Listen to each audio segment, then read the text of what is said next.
1MDB tabung ayam Barisan Nasional. Bekas Ketua Setiausaha Negara KSN Tan Sri Muhammad Siddiq Hassan memberitahu Mahkamah Tinggi Selasa lalu bahawa mengikut pemahamannya Syarikat Pelaburan Strategik One Malaysia Development Berhad 1MDB ditubuhkan untuk dijadikan sebagai dana politik kepada parti kerajaan ketika itu Barisan Nasional.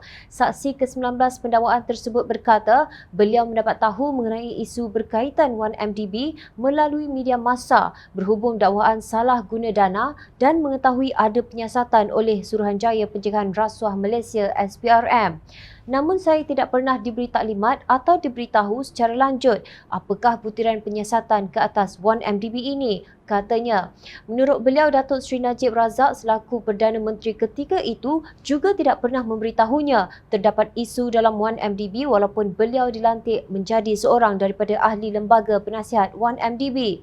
Terdahulu Muhammad Siddiq mendedahkan beliau dilantik dan dibayar RM30,000 sebulan mulai 1 Julai 2010 hingga 23 Jun 2012 oleh Najib atas baik hatinya kerana gajinya sebagai KSN kononnya sangat rendah.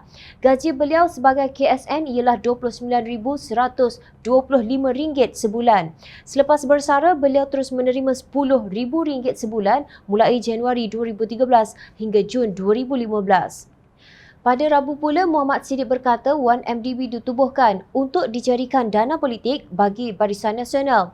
Ketika pemeriksaan semula oleh Timbalan Pendakwa Raya Kanan Datuk Seri Gopal Sri Ram, beliau berkata terdapat perbincangan di dalam mesyuarat jemaah menteri bahawa menteri digalakkan untuk mencadangkan bagaimana dana 1MDB boleh digunakan untuk membiayai projek di kawasan mereka. Menjawab soalan Sri Ram, bagaimanakah beliau boleh merumuskan bahawa dana 1MDB adalah untuk dana politik Barisan Nasional. Beliau berkata, kerana kesemua menteri kabinet ketika itu adalah ahli Barisan Nasional. Bukankah mesyuarat kabinet tidak seharusnya membincangkan mengenai parti politik? Soal Sri Ram. Jawab Muhammad Siddiq, saya adalah penjawat awam. Polisi kerajaan adalah polisi parti memerintah. Tidak kira Parti Barisan Nasional atau apa sahaja namanya. Polisi kerajaan itu sendiri diperoleh daripada polisi parti, sekumpulan parti atau gabungan parti. Jadi agak sukar untuk membezakan kedua-duanya. Najib berdepan 4 pertuduhan iaitu menggunakan kedudukan beliau untuk memperoleh suapan berjumlah RM2.28 bilion dana 1MDB dan 21 pertuduhan pengubahan wang haram membabitkan jumlah yang sama. Ingat lagi tak apa yang didedahkan oleh bekas jurucakap Goldman Sachs Tim Leissner ketika perbicaraan Roger Ng di Mahkamah Persekutuan Brooklyn, New York berhubung terbitan bond ketiga 1MDB pada 2013 yang digelar Projek Catalyze bernilai $3 bilion atau 12.63 bilion ringgit.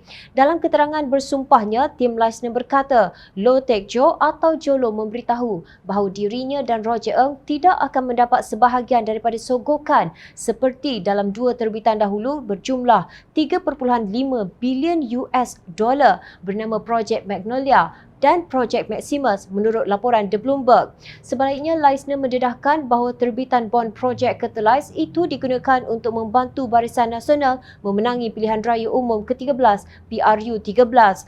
Justru apa yang disebut oleh Muhammad Siddiq itu senada dengan keterangan Leissner di Mahkamah Persekutuan New York tersebut. Juri Mahkamah Persekutuan telah mensabitkan bekas jurubank kumpulan Goldman Sachs Roger Ng atas 2 pertuduhan konspirasi untuk melanggar Akta Amalan Rasuah Asing FCPA Amerika Syarikat.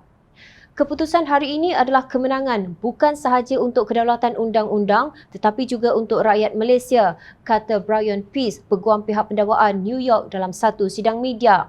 Defendant dan konco-konconya melihat 1MDB bukan sebagai entiti untuk berbuat baik kepada rakyat Malaysia tetapi sebagai tabung simpanan untuk memperkayakan diri mereka sendiri, tegas beliau.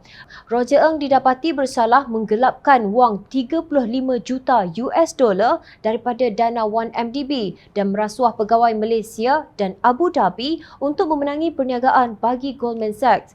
Pendakwa raya berkata Goldman Sachs membantu 1MDB mengumpul 6.5 bilion US dollar iaitu kira-kira 27.4 bilion ringgit melalui 3 jualan bond, tetapi 4.5 bilion US dollar atau 19 bilion ringgit telah dijarah oleh pegawai kerajaan, juru bank dan rakan sekutu mereka melalui rasuah dan sogokan antara tahun 2009 dan 2015. Demikian pendakwa raya di Amerika Syarikat dapat melihat bagaimana dana 1MDB digunakan untuk memperkaya gerombolan yang disebut sebagai pegawai Malaysia dan Abu Dhabi. Maknanya benarlah 1MDB itu tabung ayam Barisan Nasional. Tabung ayam dipecah untuk mendapatkan wang sebagaimana melingkupnya 1MDB setelah dananya dijarah oleh penyangap. Anehnya ada yang berteriak kononnya Najib dianiaya.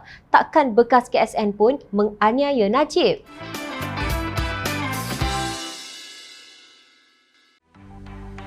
Mencari maklumat dan berita politik yang bebas, kupasan yang tepat, panas. Dapatkannya secara eksklusif hanya di Jom Channel. Komitmen kami, rentasan berita Isnin hingga Jumaat. Berbicara dan isu semasa, kami garapkan secara langsung. Panel-panel berkaliber dan profesional. Interaktif, pandangan anda kami raikan.